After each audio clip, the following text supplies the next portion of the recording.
Good evening. I'm going to call to order the Westfield Washington Township Advisory Planning Commission meeting. To order, would staff please determine the presence of a quorum? Mr. Bunkefist. Present. Mr. Horkay. Here. Mr. Khan. Present. Dr. Keene. Ms. Carlson. Here.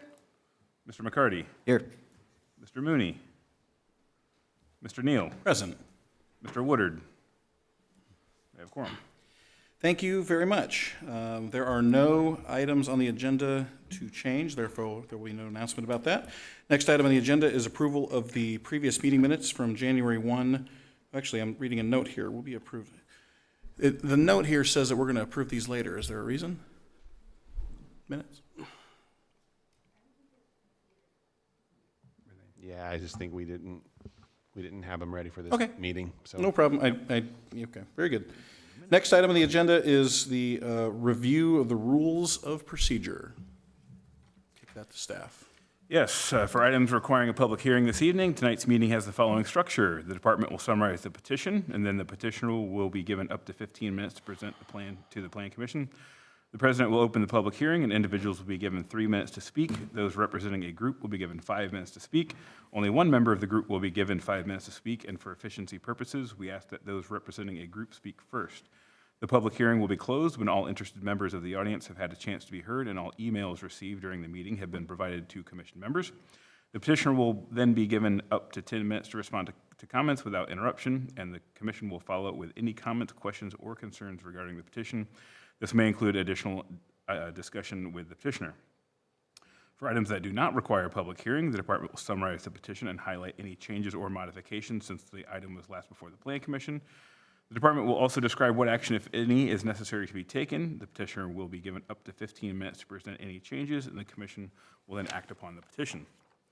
Rules of conduct this evening: please do not disrupt the proceedings in any way. If you need to have a private discussion, we ask that you please quietly exit the room. Please silence your devices at this time, and if you must answer them, then please quietly exit the room. If you are attending in person and wish to speak in regards to the petition scheduled for public hearing, we have one of them this evening, and please line up along the west wall once the public hearing is open and sign the speaker sheet as you approach the podium to speak. That is next to Kevin. For efficiency purposes, we ask that those representing a group speak first. During your comments, please state your name and address into the microphone for the record, and we ask that you not repeat previously stated comments. Your presentation will be timed, and you will be advised when there are approximately 30 seconds remaining. If you are not attending in person, comments regarding a petition should be emailed to planners@westfield.in.gov with the petition name or number included in the subject line. Those comments will then be forwarded to Plan Commission members and the petitioner. We would like to remind everyone to please speak directly into the microphone so your comments can be put onto the record, and please mute your microphone when not speaking. And if you come to the podium to speak, please ensure that the microphone is on, as indicated by the green light on the base. Thank you. Thank you very much. Moving on through our agenda, there is no consent agenda items, so we'll move to our singular item of business, 2412-PUD-28, the Grand Universe Planned Unit Development Amendment. We'll first start with a summary by staff, and then we'll invite our friends with the petitioner to come and make a final address before the commission takes its action. Good evening. Good evening, Plan Commission. For the record, Dane Crabtree with the Community Development Department. Up for recommendation to the City Council this evening is the proposed Grand Universe Planned Unit Development, which would encompass approximately 66 acres and update and amend the existing Lynx PUD, which the property is currently zoned. This item was introduced at the November 11th City Council meeting. A public hearing was held at the December 2nd Advisory Plan Commission meeting, and this project had its workshop at the January 21st Plan Commission meeting. Since the workshop, there have been modifications to the PUD, which can be seen in the red line version of the ordinance, which was uploaded to the agenda as Exhibit 5. Specific modifications include, but are not limited to, removing language inferring Tomlinson Road's vacation and future as a private street. While this may yet be true, it will be determined at a later date by the development team and the Public Works Department. Maximum building heights set for all districts, and additional uses being prohibited and uses that were permitted have been restricted to only being permitted as part of a mixed-use building or mixed-use district. Andy Metzel with Taft Law and several representatives of Grand Universe are present this evening. If there are questions, there's no specific presentation to be given, but they are here if you'd like to have any final questions or for them to address the Plan Commission. Thank you. Very good. Our petitioner friends, do you have any comments for the commission prior to action? Understood. Commissioners, questions, comments, actions? Seeing and hearing no comments, I would entertain a recommendation motion. Move to send a favorable recommendation on this petition to City Council. Motion by Mr. Horke. Second. Seconded by Mr. Khan. Any further discussion? Staff, would you please call the roll? Mr. Buckefist, Yes. Mr. Horke, Yes. Mr. Khan, Yes. Ms. Carlson, Yes. Mr. McCarty, Yes. Mr. Neal. Yes. Motion carries 6-0. Very good. Congratulations. Thank you very much for all of the work and input. I know we had an extra meeting with you, but we're very excited that you're bringing this to fruition, and we look forward to it. Very excited. Thank you. Thank you. All right, we will move on to our public hearing item 2502-PUD-02, Lantern Commons PUD Amendment 1. Before having staff start, I will just announce as a reminder to those online that if you do plan to make comments on this item, that you would send an email to planners@westfield.in.gov. When we open the public hearing, if there are no items in line from the online, we will close the public hearing as we can move this forward as best possible. Otherwise, Lauren, the floor is yours. Thank you. I'm going to try to speak into the microphone. Good evening. For the record, Lauren Gillingham Teague with the Community Development Department. The item before you tonight is the public hearing for an amendment to Area D of the Lantern Commons PUD ordinance, generally located at the northeast corner of 31 and 161st Street, as shown, between 31 and Union Street. It's kind of where the larger Lantern Commons development is. And this amendment would be for a proposed 5-story hotel and an associated restaurant, as shown in the concept exhibit. So the amendment proposes to modify the applicable sign standards, the accessory building location standards, and to waive the 32 overlay architectural standards. Instead, buildings will be developed in substantial compliance with the provided elevations, concept plans, and signage plans. My staff report outlines these requests and also includes some parking data related to what is shown in the concept plan. The item was introduced at the January 27th council meeting, where it seemed to be well received. I have not received any public comments related to this item. If no major concerns are raised during the public hearing or your subsequent discussion, I would like to request for the commission to consider voting to waive the February 3rd workshop, waive the February 18th workshop discussion. The item will then return for recommendation at the March 3rd meeting. Matt Skelton is here to answer any questions, as am I. Thank you. Excellent. Thank you very much. Sir, the floor is yours.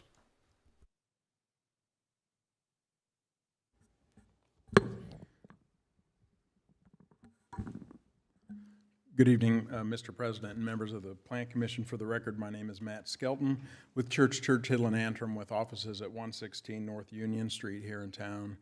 And I'm here on behalf of And More Partners LLC, the owner's rep, who may very well be dialed in here this evening in case we have any questions that I can't answer.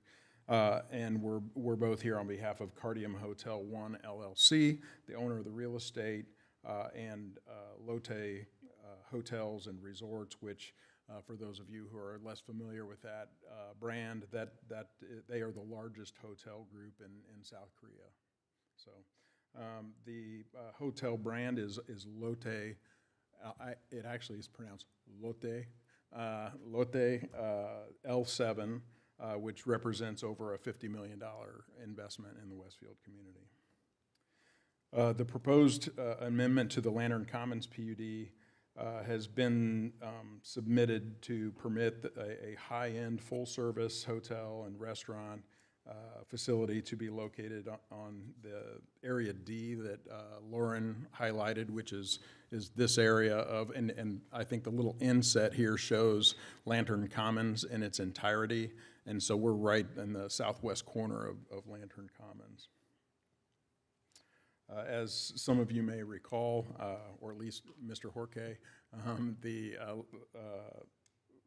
Lantern Commons PUD was originally approved in April of 2021.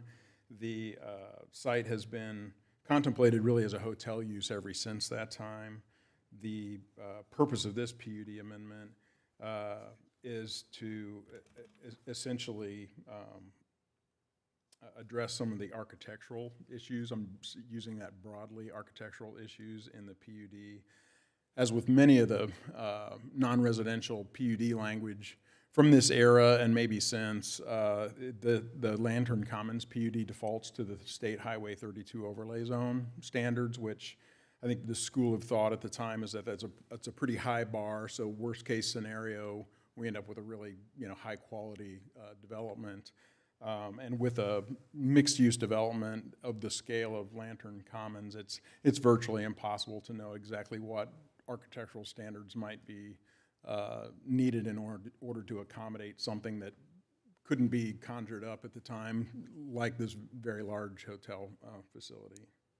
And so now that an end user has been selected, we're able to fully design and understand and analyze how those standards apply to such a development. And that's why we're here with you this evening. I think Lauren's report highlights pretty well what the PUD is designed to accomplish, but specifically it has to do with introducing a new concept plan, accommodating an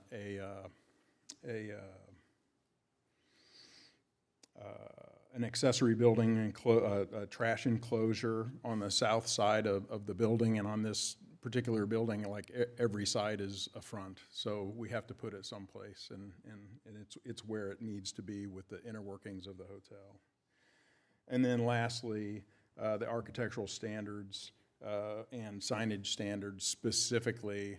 Now that this has been designed, we're just suggesting that rather than default to the 32 overlay zone standards, that we supplant that with the elevations and the renderings that are before you this evening in your materials.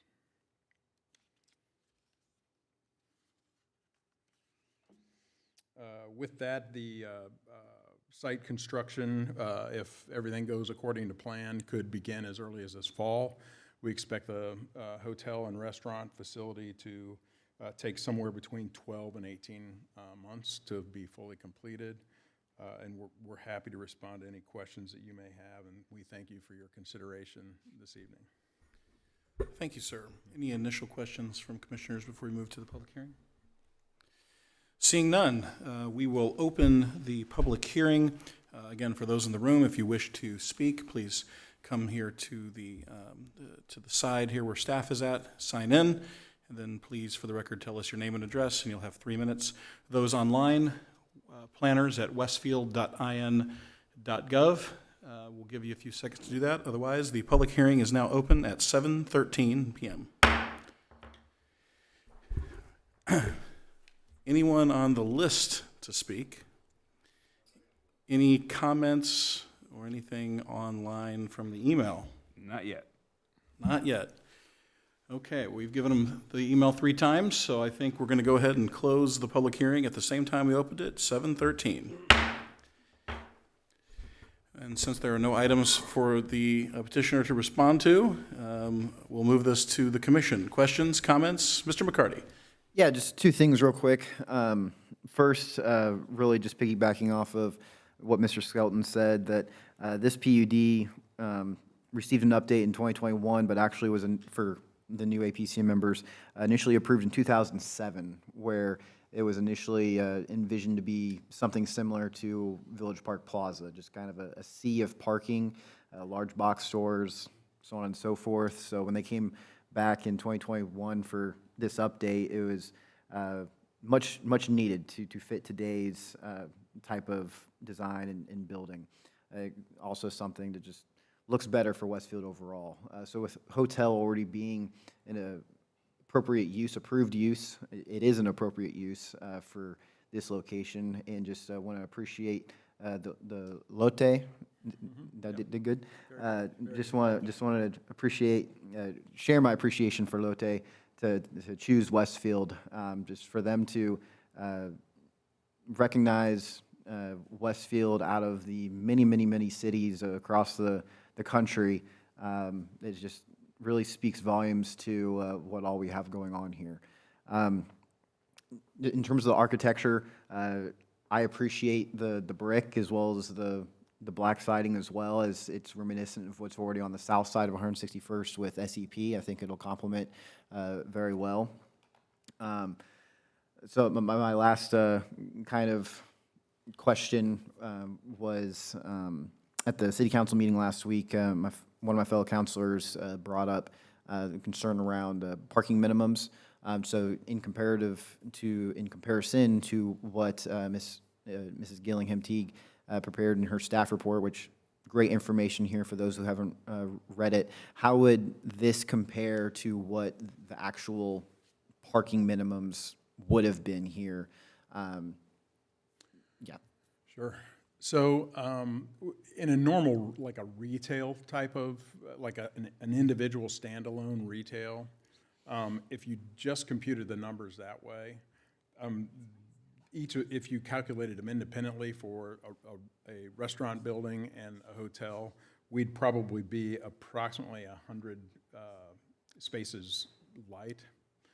But because there are a couple of special situations as it relates to hotels, especially a luxury hotel like this, our occupancy rate is typically 30% or 70%, so there's a 30% vacancy rate. Plus, that doesn't take into consideration any of the crossover traffic, which the city routinely does for what they call integrated centers. So like I think you mentioned Greyhound Plaza. So it is very common that someone would not, go to Walmart, go home, come back and go to First Watch, and then go home, and then come back and get their car. And so they don't need 3 different parking spaces all at the same time. They may be parking once and walking, or they may, but there's a factorial that the city uses in order to come up with a reduction in the number of overall required parking spaces, because really nobody benefits from that, maybe on Thanksgiving Day or something, but or the day after Thanksgiving. But nobody benefits from that, and it increases runoff, it increases urban heat, it increases pollution, and it increases expense and uses up real estate that could be used for some productive purpose. So anyway, taking those 2 things into consideration, plus the estimates that were provided to Lauren that resulted in that calculation, because neither one of these facilities is fully engineered, designed yet, we really don't know how many seats are in it or how many employees are going to be. So they erred on the side of heaviness, of safety.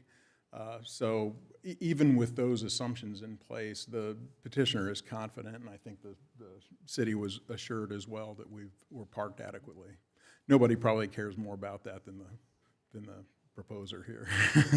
Thank you for that clarification. Yeah. Just that way I can direct my fellow counselors of Absolutely. This is the reasoning why.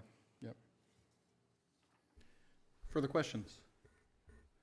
Yeah, I was just wondering, is there a landscape plan? Because I know that when you drive up 131 and 161st Street, you're going to see this big red brick hotel. Yep. So I was just kind of curious about the amount of green space that is going to be working, and especially you're going to have a lot of people from Grand Park and kids. Sure. And, is there a pool in here? Is there amenities, or is it just hotel space? So when we get to the detailed development plan stage, then that's the next thing that you will see. So we're not proposing to alter any of the standards that already apply to the site. So I mean, all the landscaping buffering standards, the parking lot landscaping standards, all those will have to be complied with. So you asked me, is there a landscaping plan? There's a plan, but there's not a physical plan. I mean, we understand, we've retained a landscape architect. They've gone through the city standards. They understand how it applies to the site, and they're confident that we'll be able to meet those standards. So I think we should be in good shape. Mr. President Emeritus.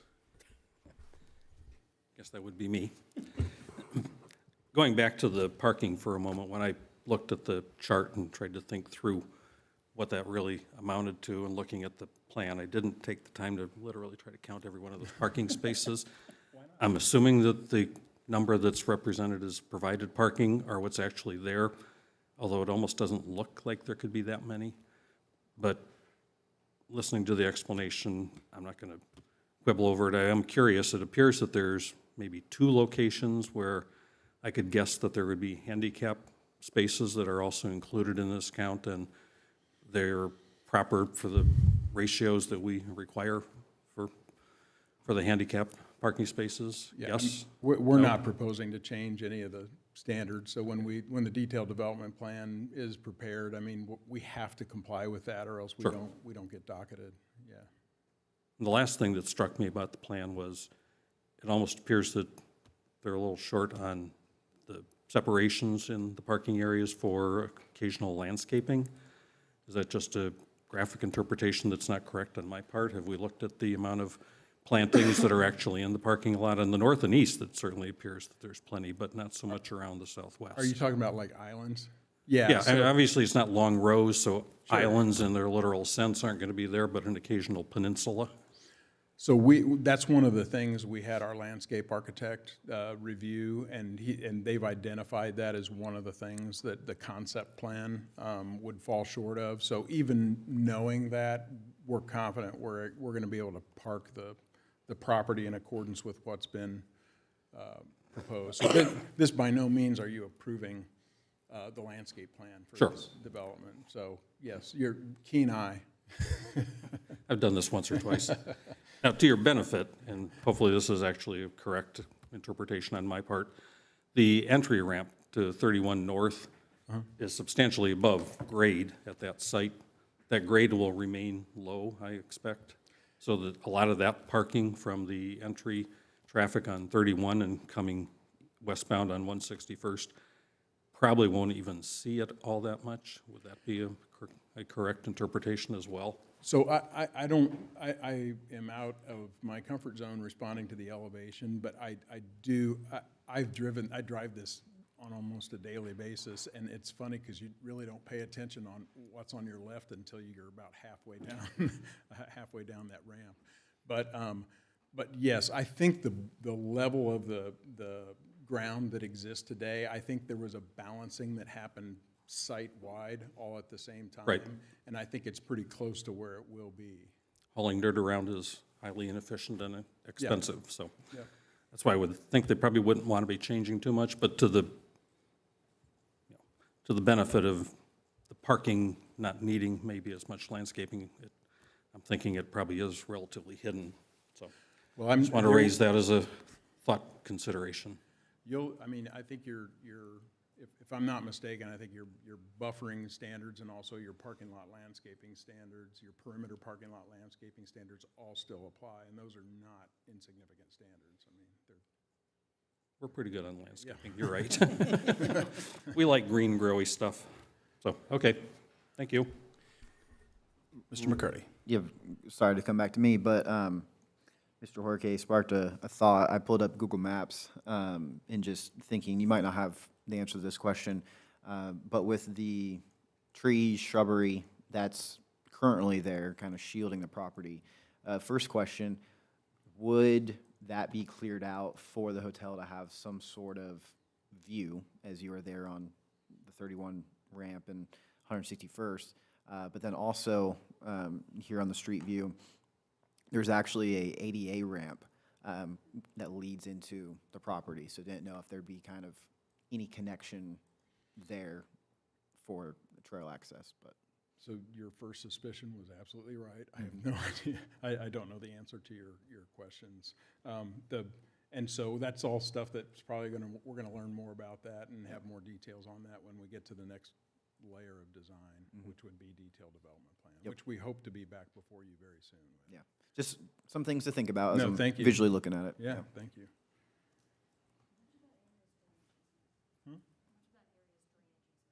Yeah, she was just mentioning there's some easements along the property line. So the area you may be talking about may be I don't know if it's in the right of way or not. It's hard to know. And it's a little weird location for this path because it's literally right on the exit ramp of 161st to 31. So I don't know just how usable this access is, but just all around things to be thinking of.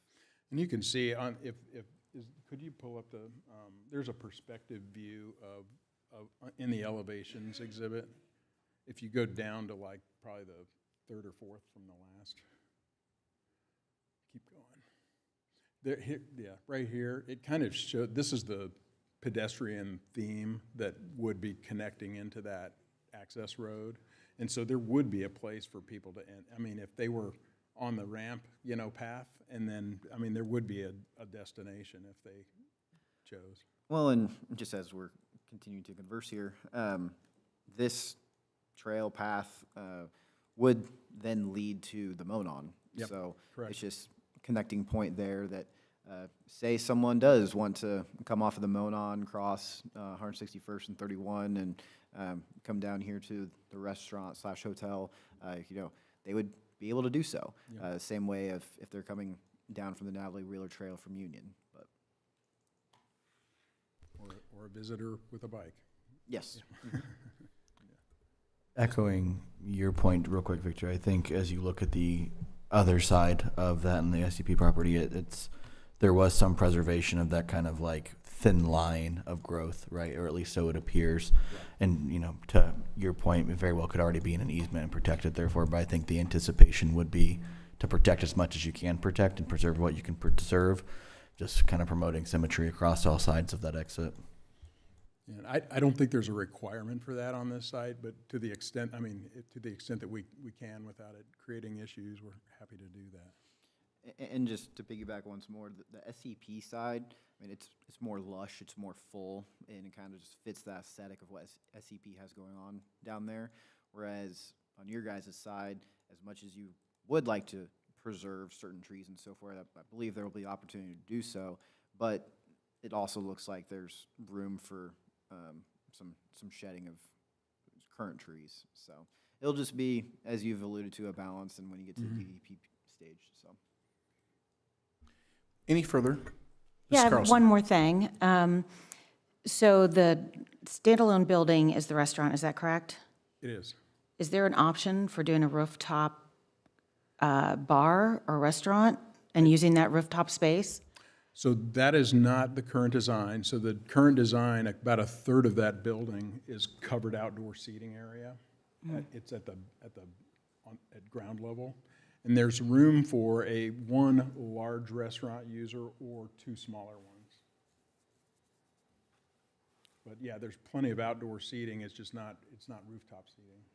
I There's just all always kind- look at rooftops as usable space. Huh?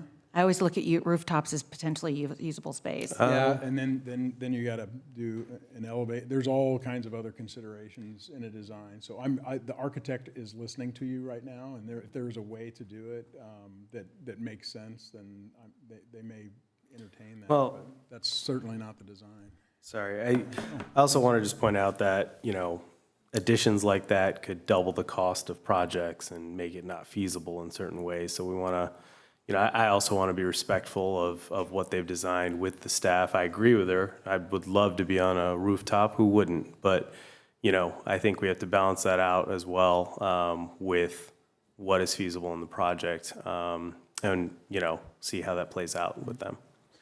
And you've probably seen some of the rooftop concepts that may have been presented to you, but you don't just have seating on a rooftop. There's another floor with refrigeration areas and storage areas and areas for servers and, elevators up and down. All new flooring, there's ductwork, a the lot whole to nine. it, Yep. A lot to it.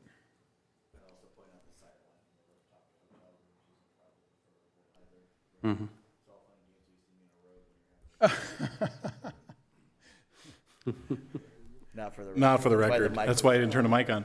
The architects didn't hear that one. Any further comments or questions from commissioners? Okay.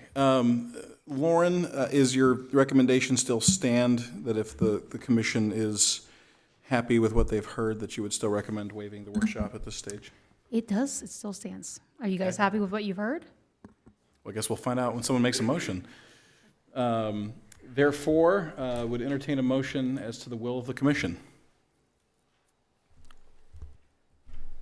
I'd make a motion to waive the workshop requirement. Motion by Mr. Bunkefus. Is there a second? I second. Seconded by Mrs. Carlson. Any further discussion?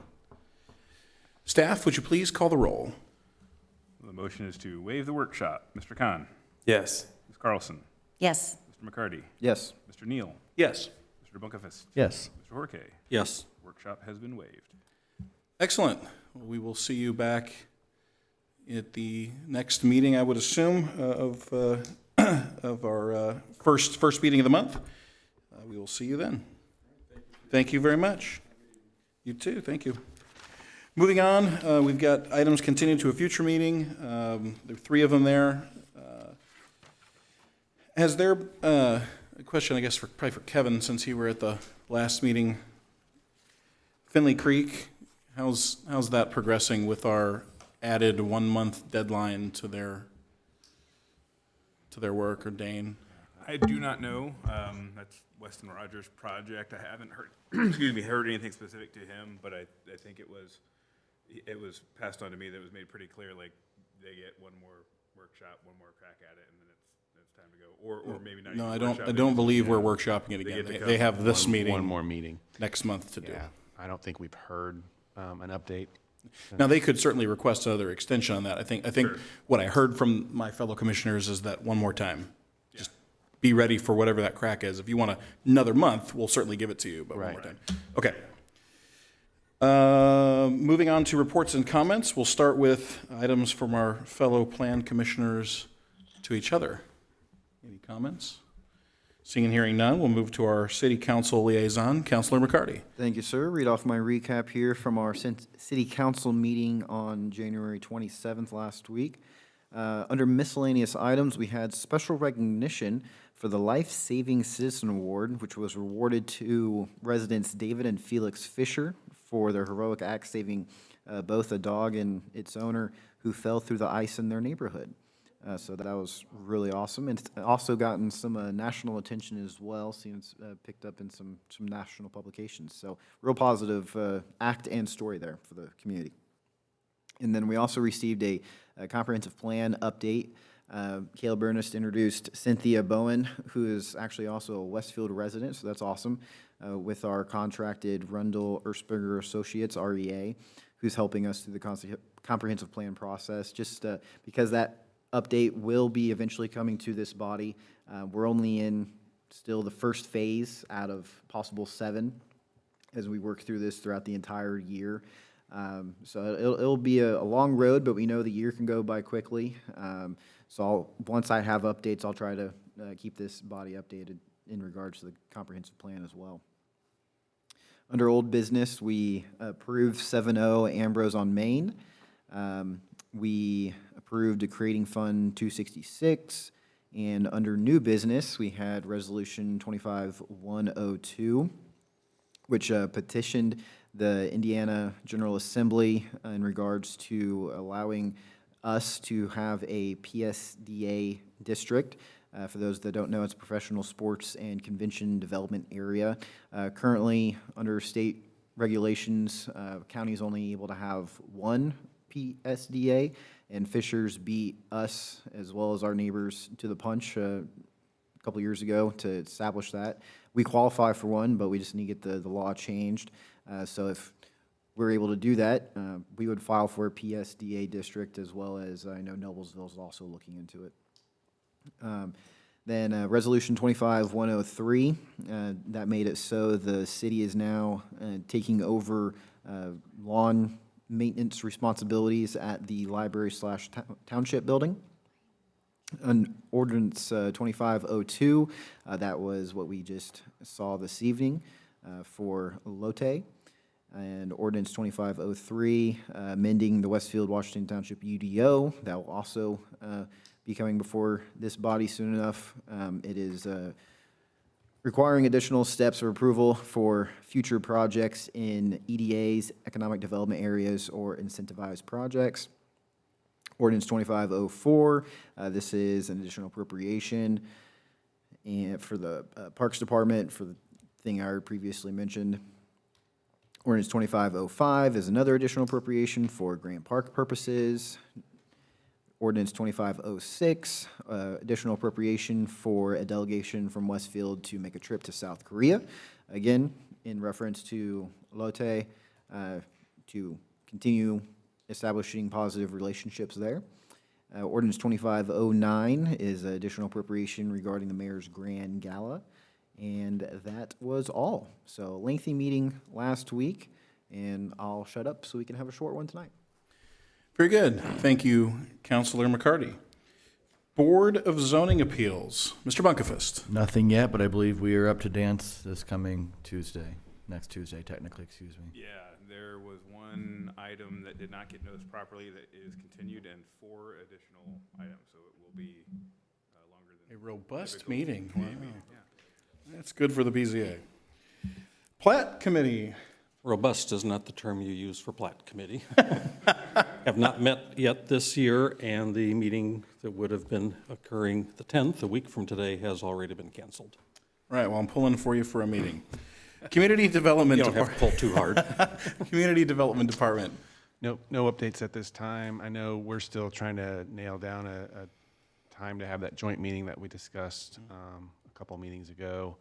So kind of keep an eye out for that. And then similarly, trying to find a time for comp plan consultants to meet with the Plan Commission as well. So just trying to see how workshop agendas shake out and if it makes sense to use one of those times or if we need to just find a different time. So to be determined.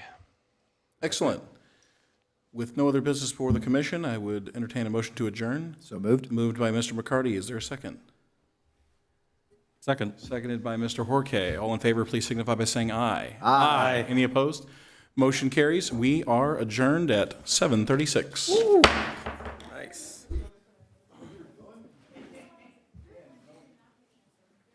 Tanaka, Tanaka, Tanaka.